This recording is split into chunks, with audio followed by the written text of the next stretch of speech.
És advocat especialista en gestionar la reputació digital. Atén directius i empreses preocupats pels continguts negatius que sobre ells circulen a la xarxa. ¿Qué es lo que debe de hacerse con una agresión online? Identificar a todos los sujetos. ¿Quién es el autor? ¿Quién es el que ha registrado el dominio? Sovint, quan els clients li consulten un problema, el mal ja està fet i l'últim que els recomana és recórrer als tribunals. Per mi les eines legals a dia d'avui no tenen gaire sentit en el món online, perquè el problema que tenim és la saturació dels jutjats i tribunals, amb la qual crec que s'ha de fer una gestió precontenciosa, una gestió abans d'entrar en un jutjat, perquè tardarà 2 anys en resoldre-ho. Vull dir, tot aquell temps, aquella agressió, estarà a internet. A l'empresa Epsilon fan el rastreig a la xarxa de tot el que es diu sobre els seus clients.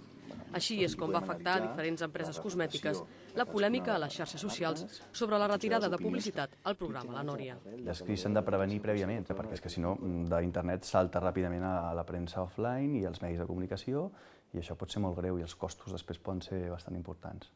A Turisme de Lloret saben que la xarxa és tan inabastable com el mar, que un vídeo pujat per un usuari pot influenciar negativament sobre el municipi i per això opten per omplir internet de continguts sobre la població. Nosaltres el que volem és que sigui visible la realitat i la totalitat de la nostra destinació, amb tot el nostre patrimoni. I per aquest sentit has de ser proactiu. El castell de Sant Joan, també tenim la part medieval de Lloret. En el seu moment hi havia el castell. Un passeig pel camí de ronda amb bloggers del sector turístic o un tast en un restaurant de la zona acabaran en articles en portals d'internet amb un relatiu poder d'influència.